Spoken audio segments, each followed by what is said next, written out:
እንትን አባቷ መርጌታ ወይም ደግሞ የታወቀ ስልማሽ ቅጠል በጣሽ ደብተራ ነበርና አባቴ እባክህን ግዕዝ ከልጅነት ጀምሮ አስተማርከኝ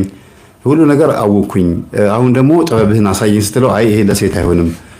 ባይሆን ለአክስትሽ ልጅ ነው የሚሆነው ለወንድ ነው ማዋርሰው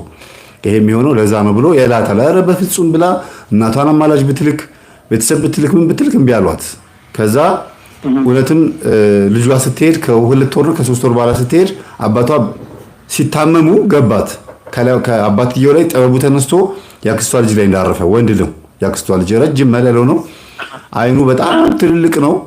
በቃ ልጁን ስታየው እንዴት እንደሚያምር በቃ ይሆናል አይደል ረዘም ብሎ ጉልት ብሎ የሚታይ ልጅ አለ አይደል እንደዛ ነገር ነው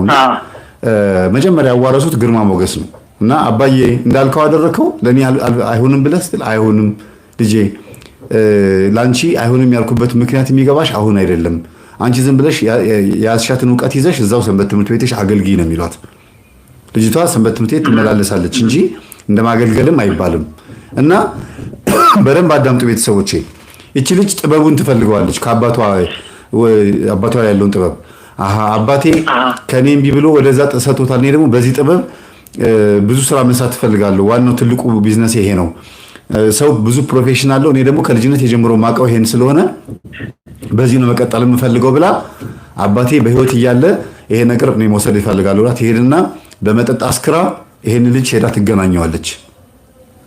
አይገርምም ያክስቷ ልጅ ከዛም አዎ የተገናኘችው ለምንድን ነው በሩካቤ እንደዚህ አይነት ተዋርሶ አባቷ ሲሰራ ስለምታይ ነው እሱ ራሱ አባቷ ራሱ ይሄንን ጥበብ የወሰደው ከሴት ነው በምን በሩካቤ ነው የወሰደው የተዋረሰው እሷ ደግሞ ያቺኛዋ ደግሞ አባትየው ደግሞ ጥበቡን የወሰደባት ሴት ደግሞ እንደዚሁ በሩካቤ ነው የተቀበለችውና እንዴት ሲወርድ ሲዋረድ እንደመጣ ተመልከት ጠቋር በእህትና በወንድም ባክስት ባጎት ልጆች መካከል ሩካቤ ያስፈጽማል የሚባለው መንፈስ ለማዋረስ ነው እቺ ልጅ ከዛ ሰው ጋር ሩካቤ ከፈጸመች በኋላ በውስጧ ይነግራት ነበር እንዲህ ካደረግሽ እኔ ካንቺ ጋር እመጣለሁ ይላት ነበር እና ለካ መንፈሱ ልጅቷን ፈልጓት ሳይሆን ሊበቀላት ፈልጎ ነው ለምን አባቷ እሷ ላይ እንድነግስ አልፈቀደልኝም ለምን ከለከለኝ ብሎ ተናዷል ለካ ልጅቷ የስለት ልጅ ናት የቅዱስ ሚካኤል ልጅ ናት በፍጹም ቅዱስ ሚካኤል እየተከላከለ ነበር ራሷ ግን ተንቀጭቀጫ ሄደች መንፈሱን ተዋረሰች አይለኛ ሴት ደብተራ ሆነች እና ድንግል ማርያም ትታያታለች ማለት በሷ እንግዲህ በሷ ቋንቋ ትታየኛለች ትላለች መልእክት ተናገሪ ትለኛለች አለች እማታወራው ጉድ የለም በእጇ የነካቻቸው ሰዎች ይወድቃሉ ጽንስ ሁሉ መለየት ትችላለች እጇን ጭና ጽንሱ ላይ ወንድ ነው ሴት ነው መንታ ነው ሽሉ ተበላሽቷል አልተበላሸም ምናምን በደንብ ትለያለች በደንብ እና ዶክተር ጋር ሲሄዱ ትክክል ነው ሲወለድ ትክክል ነው ስም የምታወጣው እሷ እንደዚህ ያረጋች 10 ምናምን ዓመት በድብትርና ቆይታ ያ ልጅ የተገናኘችው ልጅ ግብሯን እሷ ላይ ያለው መንፈስ ግብሩን የሚያገኘው እሷ ሄዳ ስትገናኘው ነው ዘመድ መሆናቸው ብቻ በቂው ነው ለመንፈሱ ጸበል ላይ ሲጮህ ምንድነው ያለው ዘመዳማቾች ስለሆኑ ያክስት ልጆች ስለሆኑ እኔ ግብሬን ማገኘው ሲተኙ ብቻ ነው ዘራቸው ዝም ብሎ ሲያፈሱ አለ በቃ ግብሬ እሱ ነው ሩክሰት ሲሰሩ በዘመዳማቾች መካከል ሩካቤ መፈጸሙ ለኔ እንደ ዶሮ ደም ነው የምቆጥረው አለ በቃ የሚፈልገው ያን ነው ስተቱን ነው የሚፈልገው ኃጢያቱ መደጋገሙን ነው የሚፈልገው በጣም የሚገርመው እና እቺ ልጅ በጣም የሚገርምህ ነገር እየሰማሽ ነው እህቴ ላይቭ ላይ ያለሽው አዎ እየሰማው ነው እና ከዛ ይሄ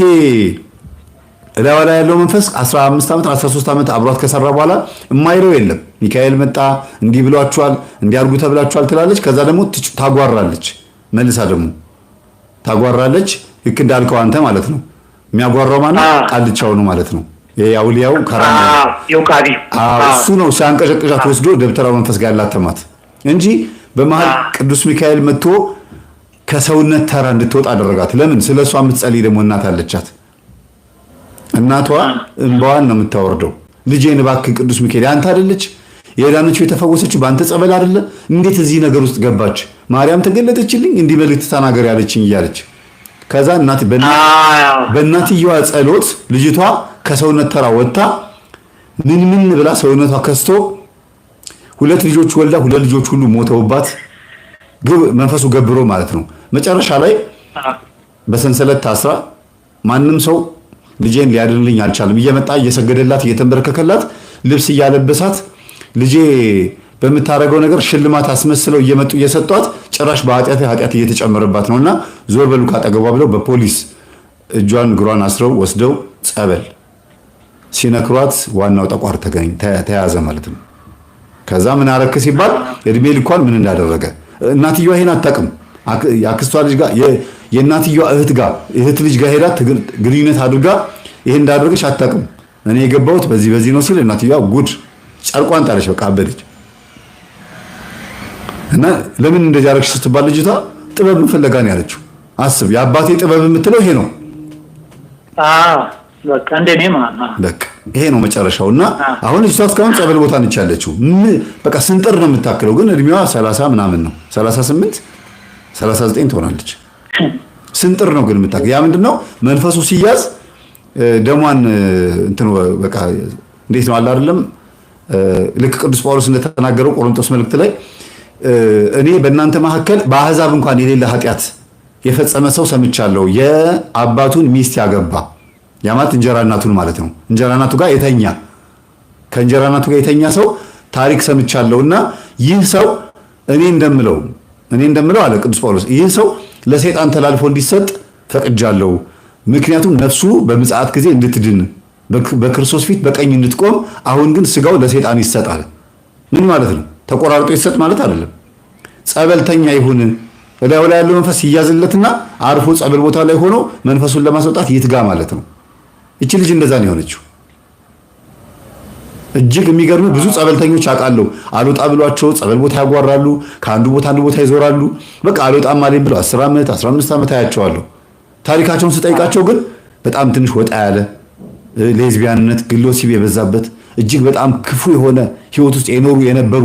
ግን አሁን እግዚአብሔር በይቅርታ መልሷቸው ጸበል ቦታ ላይ ሆነው መንፈሱን እየቀጠቀጡት ቅዱስ ቁርባን እየተቀበሉ